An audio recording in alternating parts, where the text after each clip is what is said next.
This is my life, my strife, my right to fight, to die on. And this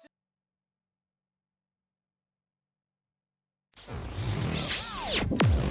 And now, Mike's thoughts. Ladies and gentlemen, boys and girls, people of all ages. It is crazy how sometimes the people who hurt you the most are the same people that you have trusted the most. Sure, strangers can hurt your feelings. Sure, but when it's a friend, it hits completely different because you let them in. You told them things that you never have told anybody else. You trusted them with your secrets, your problems, and your insecurities, and a piece of yourself that normally you keep hidden. And then somehow, they become the person who uses it all against you. What hurts the most is even when what they said. It's the fact that you never expected it from them in the first place. You expect strangers to disappoint you. Facts. You don't expect the person who said, I will always be here for you, to suddenly treat you like they never even mattered. You don't expect the person you defended, you supported, and even cared about to be the same person talking behind your back and making you feel like you were never enough. Friends can hurt more because there's just a history behind it. Every memory, every late night conversation, every inside joke suddenly feels different when you realize that person you shared it with wasn't treating you with the friendship the way you thought you were. And honestly, sometimes I wish I could just stop caring. I wish I could be the type of person who just walks away and feels nothing, but I'm not. I care deeply, and that's exactly why it hurts so much. I gave people genuine love and loyalty, and sometimes I got betrayal in return. The worst part is that after being hurt enough times, you start questioning everyone. You start wondering who actually cares about you and who is actually around to benefit them. You become scared to trust people because you know what that person closest to you can become, the person who hurts you the most. Maybe this is a lesson. Maybe it's not a lesson. Not everybody who calls himself your friend deserves access to you. Not everybody deserves your loyalty, your secrets, or even your heart. And sometimes losing a friend hurts like hell, but realizing they were never really your friend is the first place can hurt even more. Because friends are supposed to make you feel like a little less lonely, not be the reason you are alone. Cue that intro. Are you ready for the best damn NFL show on the planet? Man Hour Nation, rise up. Yeah, ayy, let's go. Hitting that gridiron, we going hard, we running the plays. You know the vibe, only the strong survive. Gotta keep your head in the game. Talking NFL, uncut, straight raw. Steady bringing that sauce. We about to take off. Get it hype, this man, our sport talk. Yeah, from the quarterback to the lineman. Everybody bringing heat. You don't really wanna try them. Hey, who gon' win? It's a battle of the giants. This show is the flyest. Nobody can deny it. This is Man Hour. Sport Talk. Man Hour. Sport Talk. What team you reppin'? We keep it interesting. Who caught another down? Who got that interception? This is Man Hour. Sport Talk. Man Hour. Sport Talk. What team you reppin'? We keep it interesting. Who caught another down? Who got that interception? Let's go. What is up, Man Hour Nation? Welcome to Man Hour NFL Talk, your go-to spot for live, raw, uncut NFL talk. I'm so glad you're always rolling with today. Now, before we jump into today's action, make sure you guys hit the like button, share it with a couple friends, and always subscribe so you never miss a live and interactive show. That is the easiest way to stay plugged in everything what's happening with the Man Hour. But if you guys want the full Man Hour experience, become a Pigskin Pundit. That is our members-only community. You get free entry into weekly NFL pick'ems, giveaways, exclusive merchandise, and bonus live stream that only the Pigskin Pundits get. So if you're all about the next level access, guys, join the squad today. Now remember, this is a live interactive show. Drop your thoughts, your opinions, and hot takes in the comments down below, because I want to hear from you. I want to hear from you, Mr. Old Man River. Drop you says, what up, Man Hour? What is up, brother? What is up? What is up? And John's like, you know what, but I'm still laughing about how pissed off Philly fans get. Philly fans, let's have a little heart-to-heart. You are the worst fan base in all American sports. Philadelphia Eagles fan base are dog. No.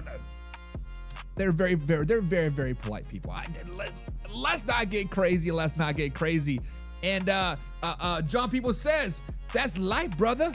Live, love, and learn.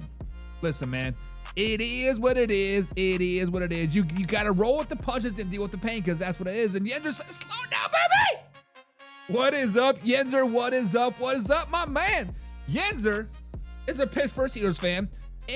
Listen, if you guys want a good entertainment for about the last 15 minutes or 20 minutes of your life, go over to Huddle Sports Network YouTube page. Their daily huddle at noon Central Time, 1 p.m. East Coast time. We have some Steelers fans and Philly fans going head to head, and bada bing, bada boom. And I have to say the Steelers fan did win this particular round. And Old Man Rivers says, pigskin pun, get you some. Yes, sir. Yes, sir. Guys, be like John Peoples and get some pigskin pundits. Hit that membership tab down below. 99 cents a month, guys. It gets you free entry in the weekly NFL pick'ems. That is good enough for a 400% return on investment. A little ROI action. You pay $1, you get $4, plus a chance to win those dollar bills, y'all, if you get the correct number of picks that particular NFL week. Last season, we gave away around $6,500, I think it was, in total. I could be mistaken, but yeah, guys, definitely become a pick somebody. It's definitely very, very worth it. And Yenzer says, how are you doing? Brother, we are doing great. We had football practice. We had some little dudes time. And now we're on the man hour, and we are going to talk a lot of shit today. We're going to talk a lot of shit today because we got to talk about the Atlanta Falcons quarterback situation. We got to talk about who is really QB1 down there in the dirty South in the ATL. Guys, the Atlanta Falcons have yet to name a starting quarterback, but starting on Friday is Tua Tagovailoa. Now, this speaks a hell of a lot more than actually whatever Kevin Stefanski wants to stay at a press conference. Tua is starting the preseason opener against the Denver Broncos. Kevin Stefanski says that doesn't mean Tua's the week 1 starter and that Atlanta isn't ready to make that decision yet. Cool. We totally believe you, winky face, right? Listen, then make the decision after Friday. It's that simple. Because how much longer are we going to drag this quarterback battle out in Atlanta? Michael Penix Jr. still has not been able fully clear to do 11-on-11s working after his ACL injury. Meanwhile, Tua has been back practicing fully and has started coming on strong in camp. And now he's feeling the first crack of the starters on Friday night. Guys, that's quarterback 1 behavior. You can call it a competition all you want. You can say nothing has been decided all you want. You can tell us that you're evaluating every rep. I don't care. When the lights come on Friday night, Tua is walking onto the field first. Kevin Stefanski said the starters are expected to play roughly the first series or about 10 plays, whichever comes first. Tua gets those snaps. And then Cooper Rush comes in after him, and then Jack Standard finishes games. Penix isn't playing because he still isn't fully cleared. Let that sink in. So Friday needs to be the, quote, a final audition for Tua. Give him those 10 plays, let him command the huddle, let him move the offense, and then let him take this Kevin Stefanski offense into an actual game situation. And then Saturday morning, make the call. Because at some point, you're naming your starting quarterback. Actually, it helps your football team that you name it now than later. Your offensive line needs to know who they're going to be protecting. Drake London needs to know who's going to be throwing him the football. B. John Robertson needs to know who will be handing him at the mesh point. The entire offense gets to stop splitting its attention between 2 potential quarterbacks and start building toward week 1. And let's talk about Michael Penix Jr. just for a second. This isn't me saying Michael Penix Jr. sucks, but the writing is on the wall. This isn't even me saying that he's done in Atlanta. The dude is coming back from an ACL surgery, like his 5th one. That's the whole point. Why rush him? Why turn this into some dramatic quarterback battle when there's only one guy who is even able to fully participate? If Penix isn't ready, he's not ready. Meanwhile, Tua has 76 NFL career starts. He has thrown more than 18,000 passes and has over 120 touchdown passes and has already proven that he can operate in an NFL offense. Atlanta didn't sign him. They needed him to hold a clipboard. They signed him to compete for a job. And guess what? He is competing. And right now, he is winning it. Tua has been on 7 on 7. He's been 11 on 11, like 11 work. He has been commanding this team week after week after week. And now he's finally getting the start on Friday. Put 2 and 2 together, it equals 4. This isn't exactly rocket science here.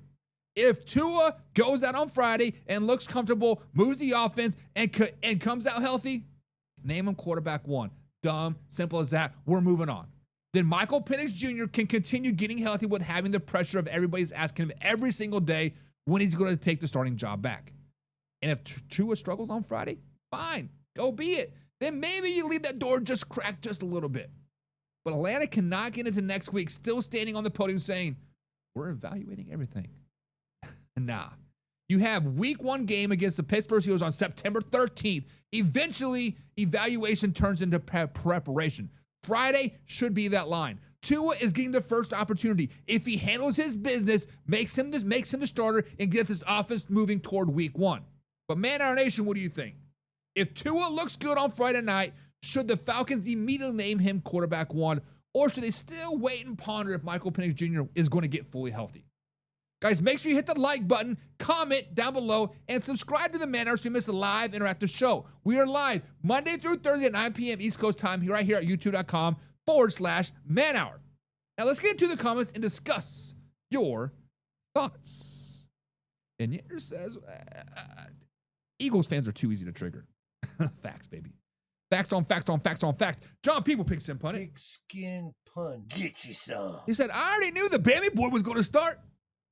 I already knew Bama was going to roll into the NFL, roll into the dirty South and say, bring that ass here, boy. Expect that ass. Is Tua really a Bama boy? Is Tua really a Bama boy? No, I don't know. It says he has made aluminum foil, Penix. So Penix is made of aluminum foil, says Old Man River. Oh, get that life. Wrong button.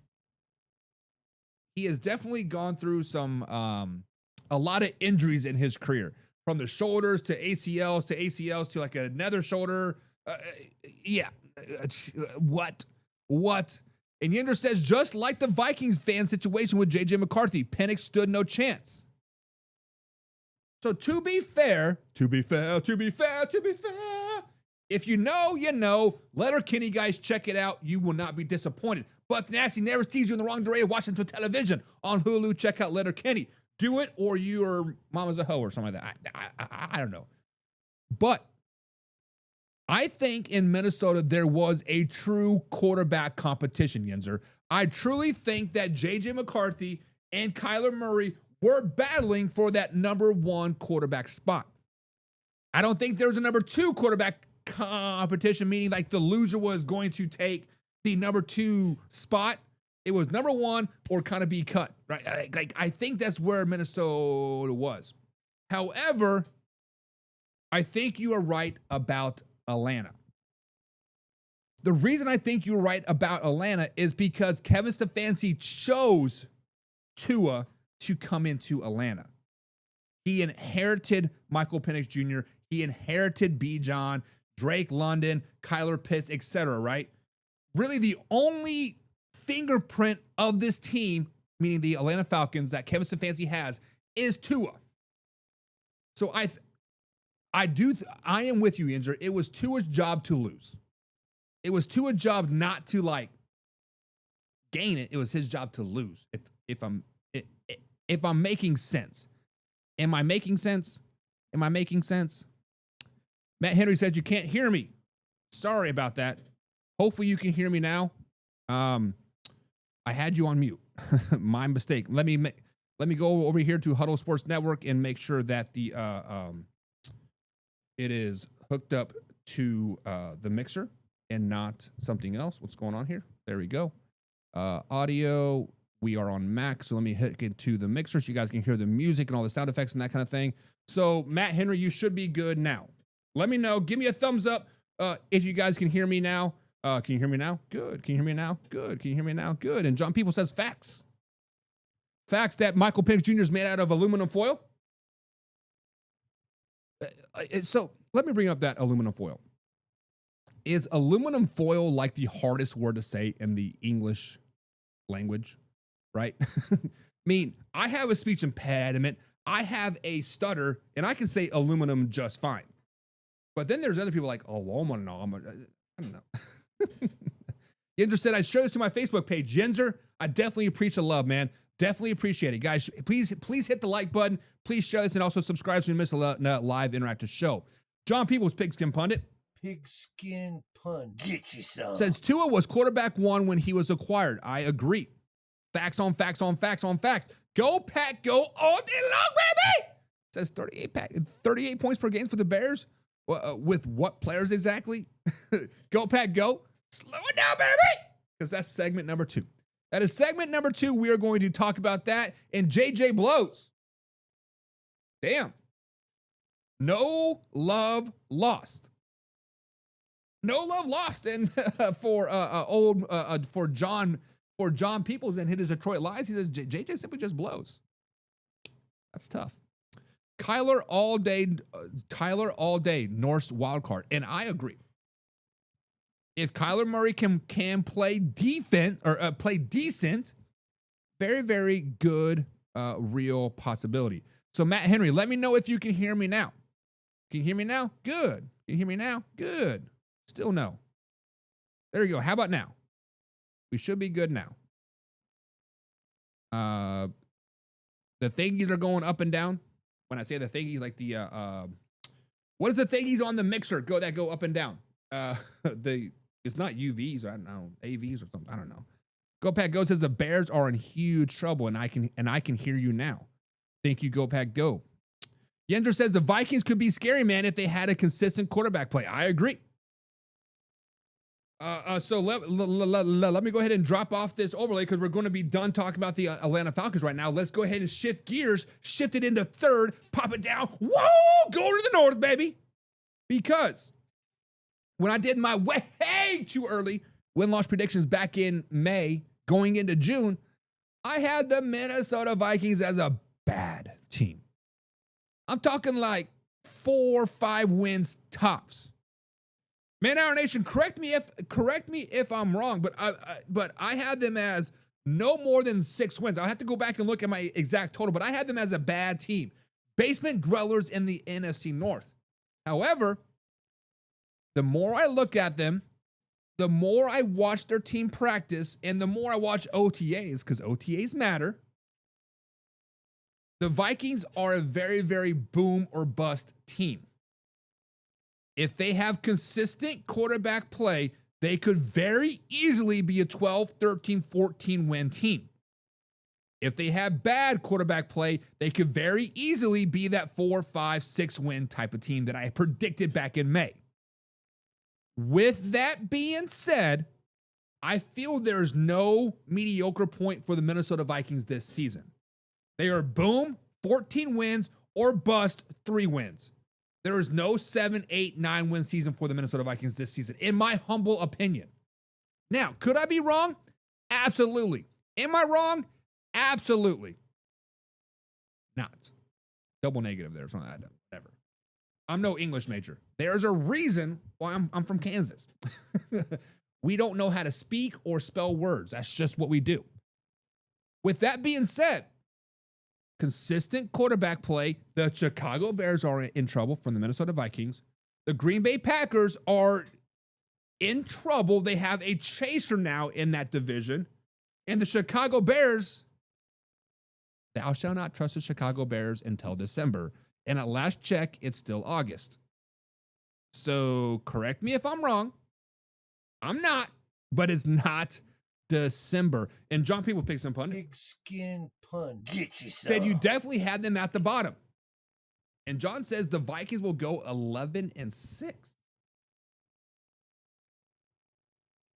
A little boom or bust, right? If they are a boom team, I think their quote floor would be 11 wins. But we will see.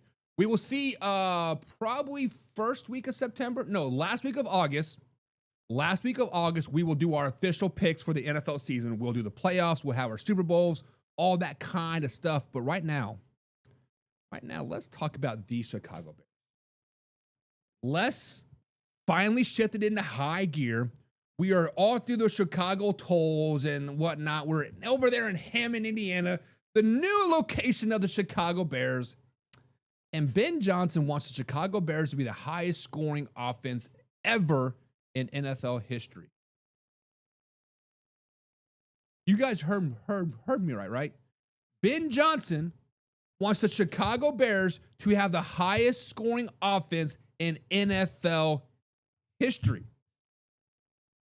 And you know what I hear when Ben Johnson says that? I can read between the lines, and I can read between the lines. Ben Johnson knows that his defense is going to be bad. He knows his defense isn't going to be good enough to carry this football team this season. This is what this is all about. Johnson isn't talking about scoring 28 points games. He wants to chase the 2013 Denver Broncos, who averaged 37.9 points per game in that particular season. Ben Johnson said he wants to surpass them. He wants blowouts. He wants shutouts. He's basically looking at the Super Bowl and saying there's not even the ceiling. But listen, I love the mentality, but there is another layer here. We have to peel back the onion. Chicago Bears fans are crying right now because they're thinking we go on the moon, baby. But reality is going to strike you in the face. Ben Johnson knows exactly what an elite offense can do for an average defense because he already lived that life in Detroit. Flashback to 2023. The Detroit Lions went 12-5. They made it all the way to the NFC Championship game. That offense scored 461 points, averaged 27.1 points per game, and finished 5th in the NFL in scoring. But that defense? Oh, that defense wasn't great. Detroit allowed 395 points and finished around the bottom third in the league in scoring defense. But here's the beauty of having a great offense. When you're scoring 30-plus points every single Sunday, your defense doesn't have to be great. You get up 10, you get up by 14. You know what happens? The opponents can't run their normal offense anymore. They can't sit there and pound the football 30 times a game. They have to throw it. Now your defense gets to line up, pin its ears back, and rush the quarterback. Your linebackers aren't worrying about the run at all. Your secondary knows the football is coming. The offense starts dictating how the opposing offenses have to play. That is what Ben Johnson wants to do in Chicago. And guys, look, the Bears defense in 2025, they gave up 415 points last season. And despite all the turnovers they created, this was not some dominant defense. Chicago allowed 5.9 yards per play, the worst mark among playoff teams. And now Kobe Bryant, the savior in Chicago, the man that signed the 3-year, $40 million deal, is expected to miss 4 to 6 months after knee surgery. Kevin Beard and Jaquan Brisker is already gone from last season's secondary. So what's the answer? Score more points, says Ben Johnson. That is the answer. And Chicago already showed last year that this offense is heading that direction. Great. They did score 441 points last season, their third most in franchise history. Caleb Williams threw for a franchise record 3,942 yards with 27 touchdowns and just 7 interceptions. And Chicago finished second in the NFL with 127 explosive plays. But now Ben Johnson's looking at Caleb Williams and saying, good, let's turn it up to 10 now. And as a NFL fan, I freaking love it. Because if you're wanting the Chicago's defense to become the 1985 Bears again, you're going to have to be waiting for a long, long time. So don't build your team around winning 17 to 14 games. Build it around winning 38 to 14 type of situations. Make the teams chase you. Make quarterbacks throw 45 times a game. Make offensive coordinators throw half their playbook in the trash by halftime because they're down by 2 touchdowns. That is how your offense can actually help your defense that is dog shit bad. Ben Johnson saw it work in Detroit, and now he's trying to build an even more dangerous version of it in Chicago. But man, our nation, do you think they're going to average 38 points per game and break the NFL record? Probably not. But I understand why Ben Johnson wants to chase it. Because the Bears' path to the Super Bowl isn't their defense dragging Caleb Williams across the finish line. It's Caleb Williams in that offense putting as much pressure on teams that the Bears' defense can only have to survive. And if Chicago can do that, this team becomes dangerous really damn fast. But man, our nation, let me know what you guys think. Can the Bears actually become the highest scoring offense in football? And can Caleb Williams take the next step underneath Ben Johnson? Make sure you guys hit the like button, comment down below, and subscribe to the Man Hour so you never miss a live interactive show as we are live Monday through Thursday at 9 p.m. East Coast time, bringing your NFL talk each and every single night. Now let's get into the comments and discuss your thoughts. And John says the Hammond Panda Bears. John, you know the panda bear is like the most dangerous bear in the world, right? Yeah, you know that the panda bears are vicious. They might be cute and cuddly eating on their bamboo, but they will rip your face off. There are no panda bears. Get out of here. Get back here. John says he better go back to Detroit for that. John saying that Ben Johnson wants to have the highest scoring offense in the NFL ever with 38 points. You better go back to the Detroit Lions. The Detroit Lions that have no offensive line. The Detroit Lions that have that has one running back. The Detroit Lions that can't keep gambling out of their wide receiver room. Really? Really? Come on.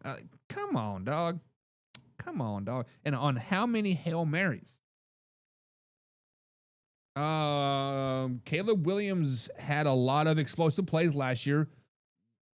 Was the Hail Mary last season or 2 seasons ago? I can't remember when the Hail Mary was, when they beat the Washington Commanders. Wasn't last year, was his rookie season, right? And John says they'll average 26 points per game.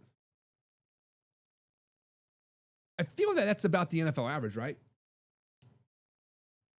I feel if we go around an average NFL game on an average Sunday afternoon, let's say week 7, we have the Tennessee Titans playing the Miami Dolphins. We will probably see 26 points, 24 points. I feel that 3 scores is a very plausible statement.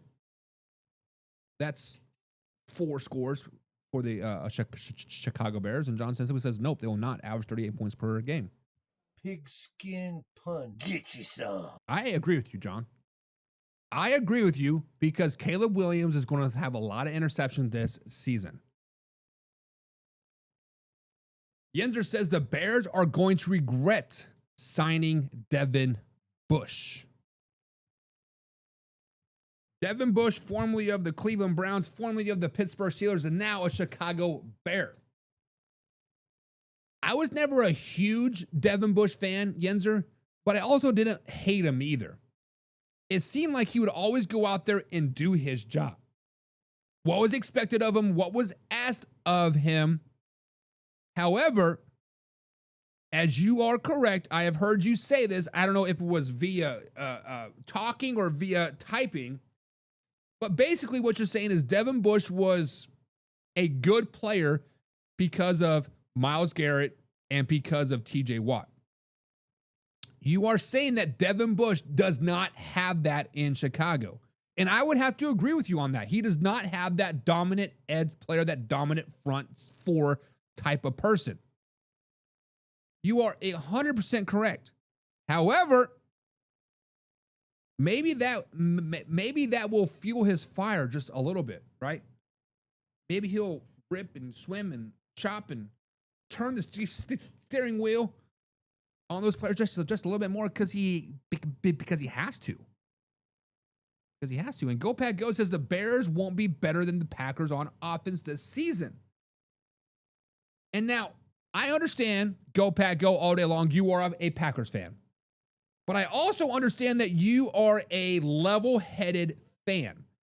And I also understand that I think you are 100% correct. Because if you want to go down this rabbit hole, the Chicago Bears and the Green Bay Packers did not have a 1,000-yard receiver last season. They also did not have a 4,000-yard passer last season.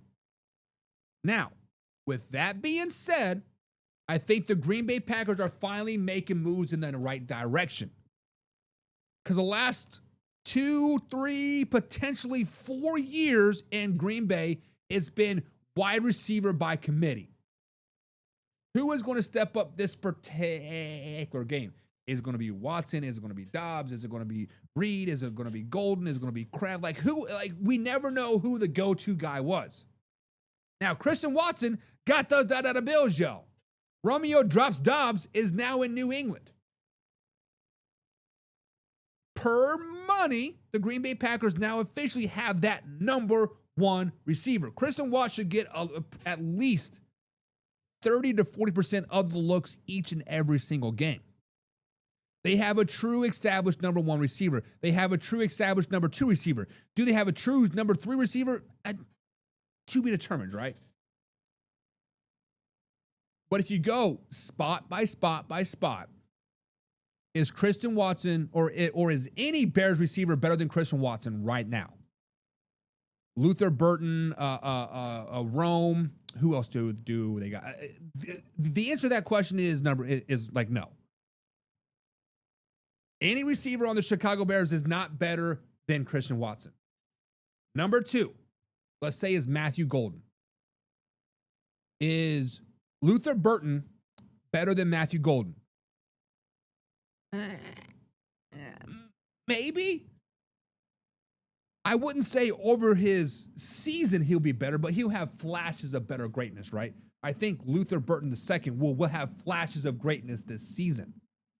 Now, I do think Matthew Golden will have a better all-over season.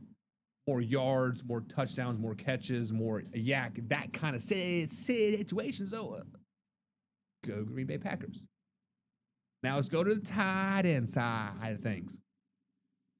Browns have linebackers tight ends by committee. They got the rookie that they drafted. They got Loveland. They got Komet. They have a lot of tight ends. Tucker Kraft is coming off of his injury. We don't know how he's going to be until week 3. Once his confidence is fully back or not back, we'll see week 3 how good Tucker Kraft is. But I think Tucker Kraft is better than Komet and Loveland and Sam Roush or whatever his name is. So yeah, the Green Bay Packers do have a better offense pound for pound. And they definitely have a better defense. Definitely. John Peoples. Pigskin pun. Get you some. He says, I agree with the Packers fan. Good. Good. Go Pack Go says, I took my trash out the other day and remind me of the Chicago Bears. That is tough. That is tough. Tough. John Dorn says Packers are deeper in wide receivers and better.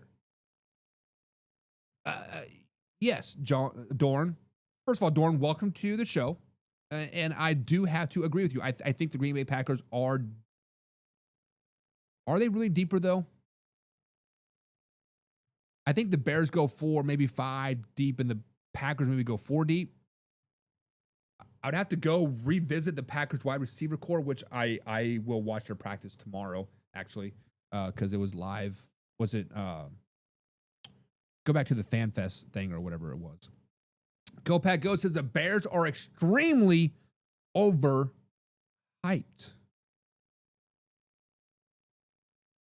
Yes. They are extremely overhyped by the Chicago Bears fan base.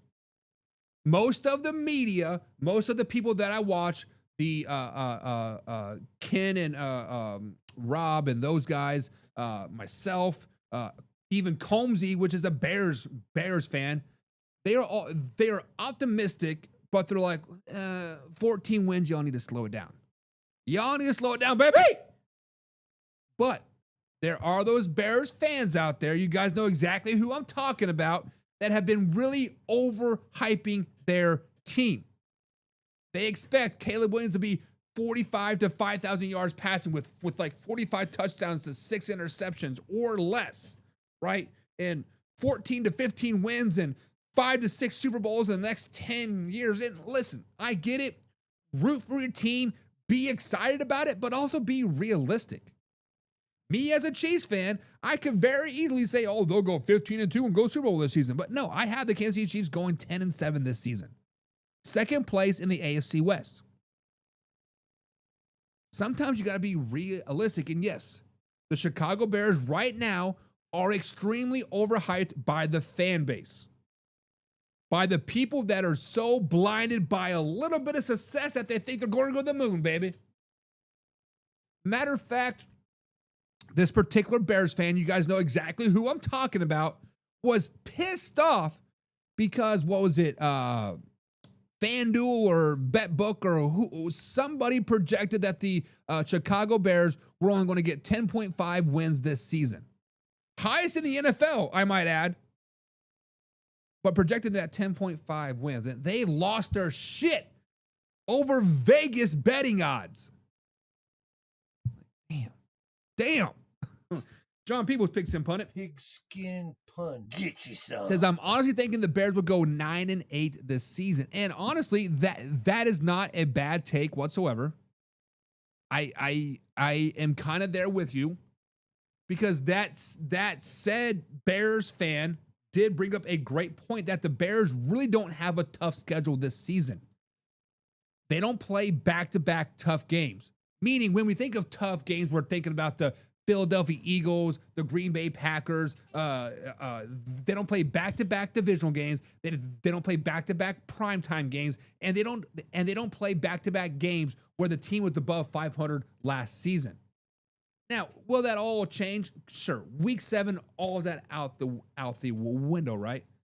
But when you don't play back-to-back divisional games, that is a very, very easier schedule.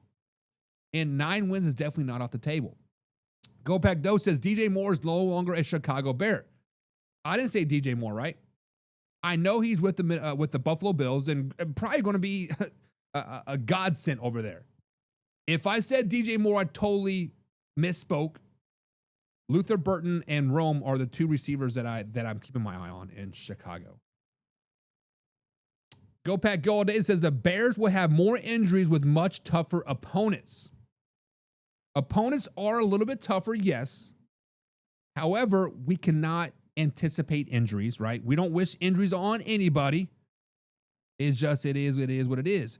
Joe Daddy Raider says Raiders Nation. What's up, Joe? What is up, Joe? Do I have Raiders on the docket today? I do not think so. But we can talk about the Raiders tomorrow. We can talk about your Raiders tomorrow, Joe. So tune in tomorrow, 9 p.m. East Coast time, over out there in California. What's that, like 5 p.m.? 5 p.m. John Dorn says the Bears are the Commanders 2.0. So John Dorn, I do not disagree with you, but I agree with you at the same time. Right? So I disagree with you, I should say, but I agree with you at the same time. What I agree with you is that, yes, the Commanders came out of nowhere 2 seasons ago. Jaden Daniels' rookie season. He had an amazing season. Rookie of the year, right? Led him to the NFC Championship game. Detroit Lions fans, are you guys still kind of licking your wounds from that ass whooping and the wild card weekend? That was tough. What I disagree about is that the Commanders were very long in the tooth that particular season. They were old heads. I think their average age on that team was like 34 or 35 years old.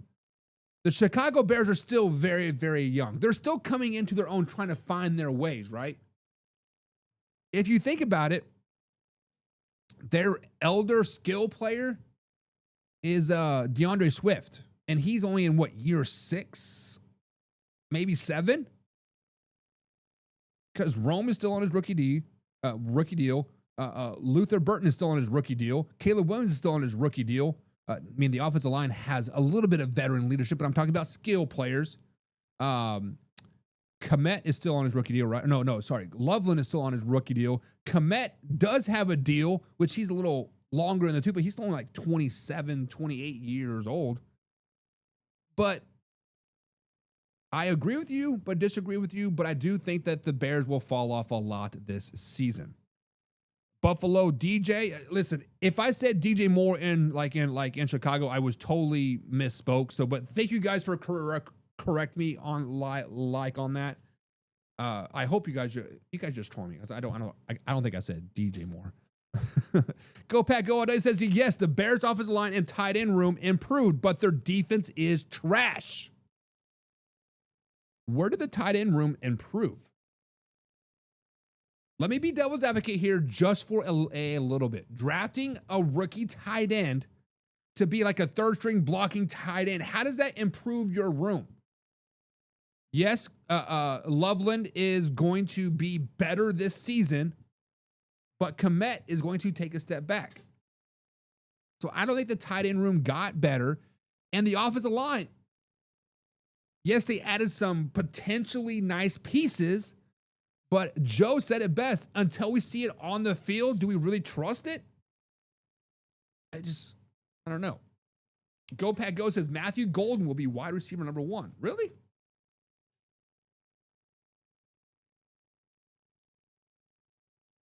I think money talks in Green Bay, and I think Watson will be your number 1 receiver. But obviously, Go Pat Go, you watch your team a hell of a lot closer than I do, right? I kind of watch it from a distance, and normally when I watch teams play, I watch the interior 7 there. So linemen, defense of like linemen and linebackers. Just because as a defensive coach, that's what I look at. I don't really care too much about receivers. Now, I obviously watch the ball and scores or whatever, right? But if you think Matthew Golden is going to be the dog, better save some money for him, right? Better save some money up for him. John People says, how many points do the Bears give up this season? I say it's going to be over 500. Last season, they had 441 points given up. This year, it would not shock me if they give up 500 points this season. Because I know that particular Bears fan that we all know and love is hell-bent of saying that the turnovers that they got last season, which was a record number of interceptions, is not going to affect the defense. Spoiler alert, when you intercept the ball, the offense cannot score points on you. But I think they give up over 500. Go Pat Go says the Bears defense will be so bad that Caleb Williams will throw more interceptions.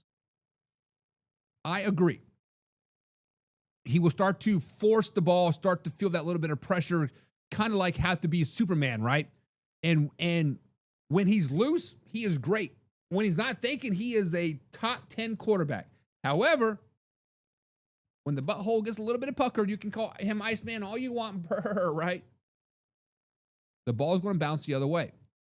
The ball is going to bounce the other way. Matt Henry, let me scroll back up here. He says Mendoza is going to be a bust, says John Dorn. Same old Dorn, says Matt Henry. And then Joe Daddy says Bears have a bright future if they can keep adding players and Caleb Williams takes another step forward with his completion percentage. Joe, I do agree with you that the Bears have potential to be a really, really good team. However, this is kind of like the Patriot effect, right? The Patriots were good for so long, and their fan base got so annoying for so long that people was rooting for their downfall, and they celebrated their downfall. Last year, we heard Chicago Bears fans screaming from the top of Sears Tower, "We are the best! We go to the moon, baby!" And we all said, slow it down. Have a little piece of this humble pie. We're like, no! 6 Super Bowls, 5,000 yards passing, 46 touchdowns, and 6 interceptions. And honestly, I think we all can kind of agree that we are rooting for the Chicago Bears' downfall this season. We want them to come back down to reality. But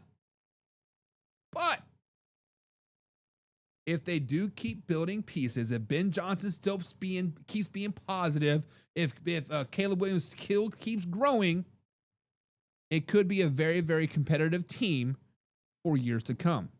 What does that competitive team look like? Playoffs, first round exit, much like the Pittsburgh Steelers.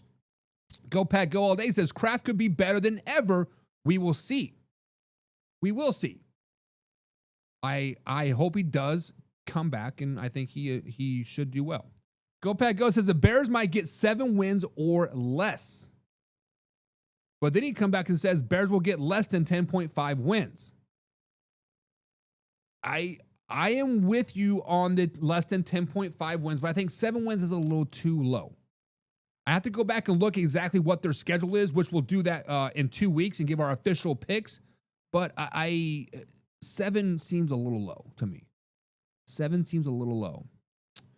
John says, it's okay. I just want to throw that the Raiders Nation is out there. Listen, we have a lot of pigskin pundits that are Raiders fans, so definitely represent your team, man, all day long. Sam Roush is a stud athlete. I do not know enough about Sam Roush to have an opinion about him. Listen, Joe, I will do my research on him. I'll go back to his college tape. I'll be sure to watch the Bears preseason game this week because I'm assuming he will probably play a lot. And I will definitely have a better opinion on Sam Roush. So thank you for that heads up. And Matt Henry says, where's the white when you need him? Listen, I don't need a bunch of shouting over nonsense. Mike says Caleb Trash only plays good for half a quarter. So Mike is saying Caleb Williams is trash because he only plays good for a half a quarter. There are quarterbacks out there, Mike, that made a living with fourth quarter comebacks. Isn't Aaron Rodgers the all-time leader of fourth quarter comebacks?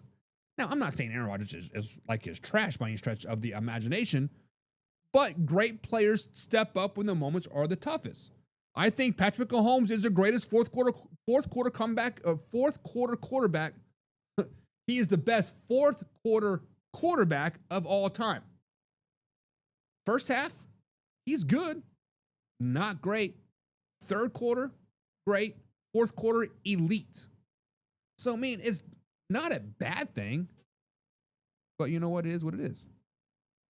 Matt Henry says Matthew Golden equals Xavier Worthy 2.0 average. Matt Henry, Xavier Worthy is an average number 1 receiver. You are 100% correct. Xavier Worthy is not the number 1 guy. Xavier Worthy is a perfect number 3 receiver. Or he could potentially play number 2. This season for my Kansas City Chiefs, because I know you're trying to throw some shade at back-to-back Super Bowl champions. Listen, I get it. We had a down year. But with Rashid Rice back as the number 1 guy, and then we got a Thornton potentially being the number 2 guy, Xavier Worthy can be that slot receiver with his 4.2 speed on a linebacker or a slot corner. You're going to see a different Xavier Worthy this season. And if Matthew Golden can be that Xavier Worthy 2.0, Green Bay Packers are elite. Elite. Matthew Golden is better than any trash receivers that Bears have. No, I think Matthew Golden and the top Bears receiver are neck to neck. And I think Matthew Golden is the number 2 receiver on the Packers. So Watson is better than every trash receiver that the Bears have. But Matthew Golden is definitely no back neck and neck. Mike says Joe don't know football. Damn. Robert, what's up, Robert? He says, LOL, the Bears fan base have 3 decades of mediocre play to blame for their actions. Facts. And Joe says, Mike, I know ball better than you might think. You must be a Packers fan. I love the banter back and forth, guys. Welcome to the show. Robert says, Bears projected at 10.5 wins. What the fuck? There ain't no way there's double-digit wins.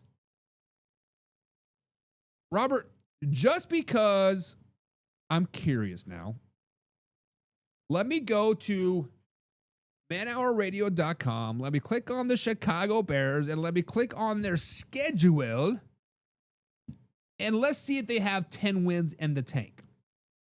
At Carolina. Definitely a trap game, but let's give them Carolina week 1. We don't know if Bryce Young's going to be good or not. Vikings, let's give them the win just because the Vikings are hot dog water. The Jets, yes. Falcons, yes. Patriots, Seahawks, Buccaneers, Saints, we can give them the Saints. We'll split them with the Detroit Lions. We'll give them the Dolphins. They're 7. We'll split them with the Green Bay Packers just to give you guys some good, feel-good feelings. And then we got the Minnesota Vikings, again, 9 wins. So yeah, Rob, I am with you. I do not see them as a double-digit win team. 9, I think tops is a little generous. But like I said, we will give our official picks in 2 weeks here at Man Hour, youtube.com/Man Hour. So guys, make sure you subscribe so you never miss a live interactive show. Joe says it's a little early for Dorn to be called Mendoza a bust. No, it's not. Never too early to call somebody a bust because when we play back the tape, I said it first. That's the media world that we live in. We always want to be the first player. We always want to be the first at everything. Rouse is a bum, Joe. You Bears fan, Gizzly Gazzler. Oh. Joe. Let me break this down for you in terms that Raiders fans will understand. Basically, what Rob is saying is you've been hanging out with the Bears fan way too long, and you have been drinking the jungle juice way too long. You need to step out because you're getting a contact high. Dry those eyes. Open your eyes. Oh. You are looking at the Chicago Bears with a rose-covered lenses right now, and they're not very rosy. Joe says, why is trapped in legendary of the urns? Legendary by the urns. I don't know what that is. I don't know what that is. Matthew says, don't you know, Joe, every player, the Pickens draft is the greatest ever. No one is better. Everyone in the Pickers draft. Talking about the George Pickens draft? And Matt Henry is a closet Packers fan. That's tough. That is tough. But, let's get into our final segments of the day, guys. And it is Wednesday. So that means we have not Overreaction Tuesday. Get out off of there. We got cold, hard facts.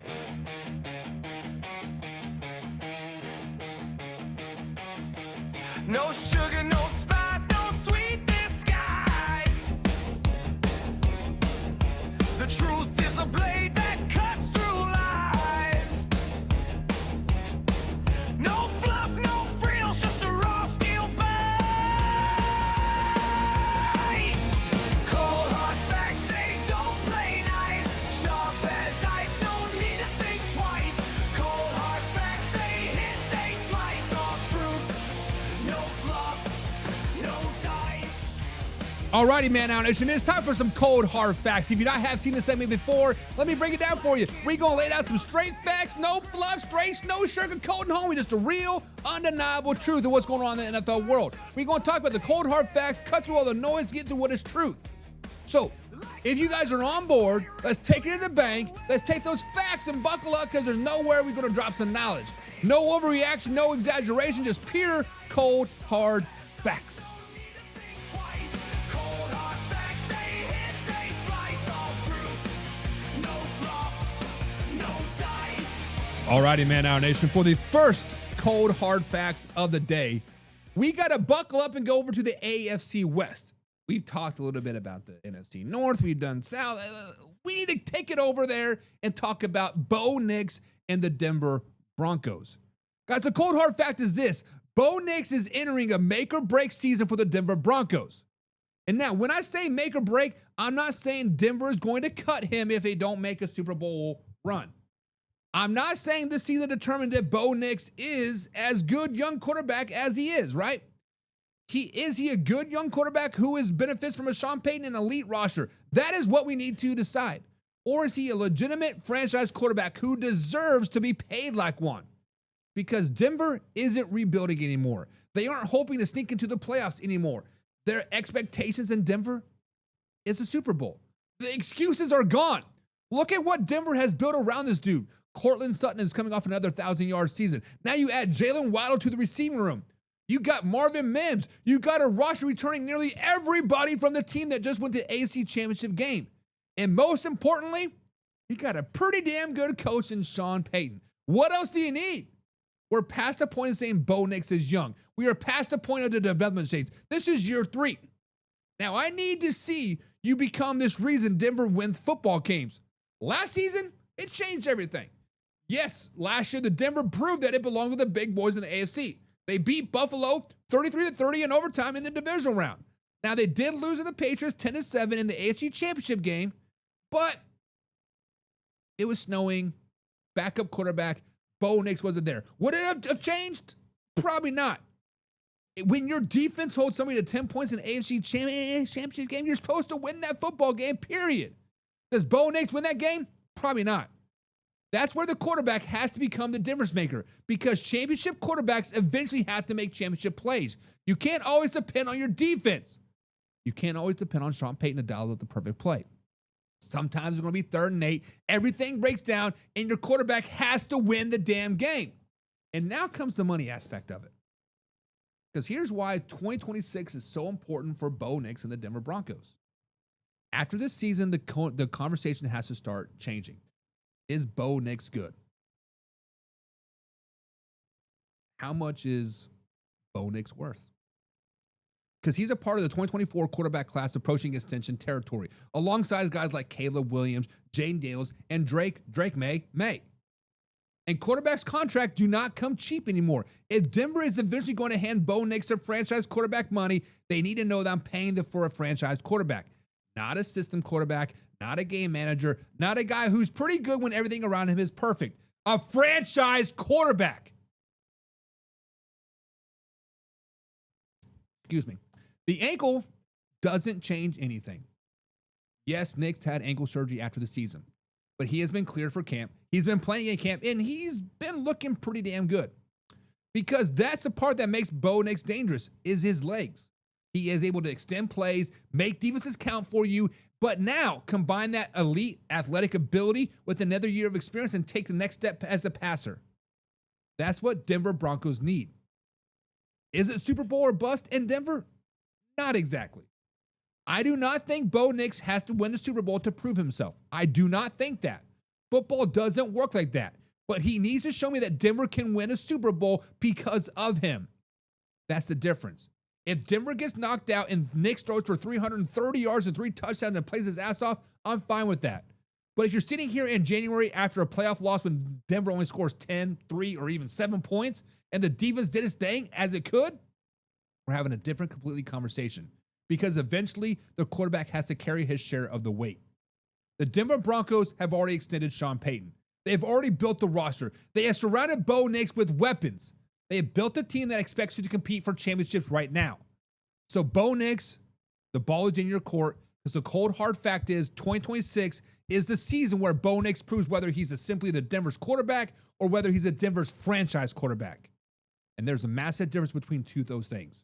Guys, subscribe, hit the like button, and remember, we're live Monday through Thursday at 9 p.m. East Coast time right at youtube.com/manhour.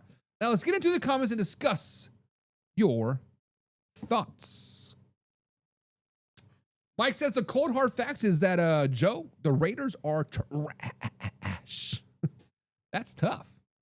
That's tough. Joe says, correct me if I'm wrong, but didn't the Packers do the Bears 2 out of 3 times last year, including the playoffs?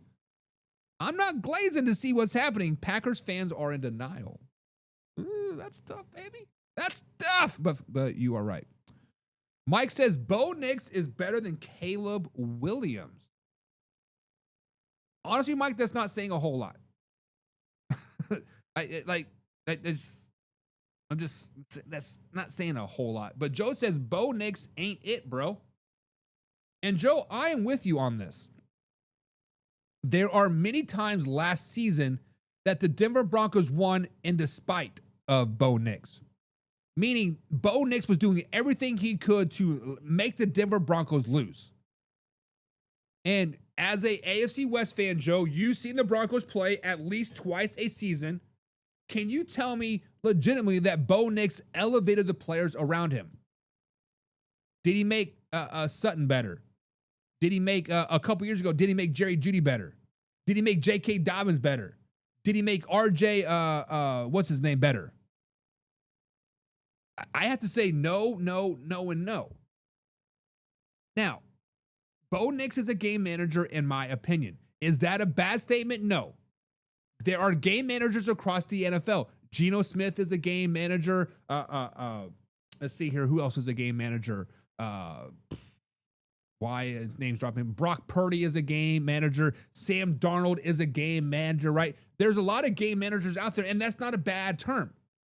However, game managers should not get paid those millions upon millions of dollars. Because Bo Nix is going to want to be the highest paid quarterback in the NFL. Let's just call a spade a spade. $65, $70 million is not out of the reach. 2027 is the year of the quarterback. Why did my camera freeze? My mistake. Let's go to camera number 2. 2027 is the year of the quarterback. Lamar Jackson's going to get paid. Joe Burrow's going to get paid. Dak Prescott's going to get paid. Sam Darnold's going to be up for a contract. We have CJ Stroud, Trevor Lawrence, Justin Herbert. Hell, there's 8 right there off the top of my head. Plus Drake May, Bo Nix, Caleb Williams. 2027 is going to be a very, very money-happy off season. The question is, does Bo Nix deserve it? I have to say no. I do not think Bo Nix deserve it, but he honestly is probably going to get him. And Joe says, honestly, I believe John Payton is going to replace him soon. Via draft or via free agency, Joe? That is the real question. Because they said this year's NFL draft, the 2027 NFL draft class is deep. That's all we keep hearing. They're deep. They're deep. They're deep. They're deep. The camera still froze? The camera still froze. My bad. Do they draft a guy? Trade for a guy? Trey Lance? Mac Jones? I don't know. And John Doerr says Bo Nix will sweep the Raiders. John, as much as I am believing the Raiders hype right now, the Denver Broncos defense is the real deal. Despite eating cell phones and beating up their wives and popping boobies, the Broncos defense is the real deal. If the Denver Broncos sweep the Las Vegas Raiders, it will not be because of Bo Nix. It will be because Kirk Cousins pissed away the game. It will be because of a big drop. It will be because of Aston Genti is not running the ball very, very well. It will not be because of Bo Nix. Let's just make that perfectly clear. Joe says, either one, 2027 is a deep class. Why are you going to spend $60 million a year on a game manager? I would draft a guy. Facts, Joe. 100% facts. I agree with you. If this draft class is as deep as people say it is, because listen, that is all we've been hearing. Every morning show, every afternoon show, every NFL Live, every radio show, every podcast, the draft class is so deep. The draft class is so deep. If they're so deep and you just need a plug and play quarterback, draft him. I get it. 100%. And John Dorn will sweep these nuts. That's tough. That is tough. Guys, we had some more cold hard facts for you. The cold hard fact is that preseason games do matter. Aaron Rodgers can suck it. The cold hard fact was that Matt Hasselbeck is doing more for the NFL game now than he is as a player. And then we were going to talk about Justin Fields' backup plan. So we can talk about all that and much, much more tomorrow, guys. 9 p.m. East Coast time. We're at youtube.com. But until then, guys, it's been live. It's been raw. It's been uncut. But we out. It's time to take off. Gotta keep it live and raw. Better stay tuned in. Man, our NFL talk. I know that you're ready for more. They on the field, ready for war. Who's in the lead? I'm checking the score. We about to do it like never before. NFL live, uncut, raw. This is Man Hour NFL Talk. Let's go.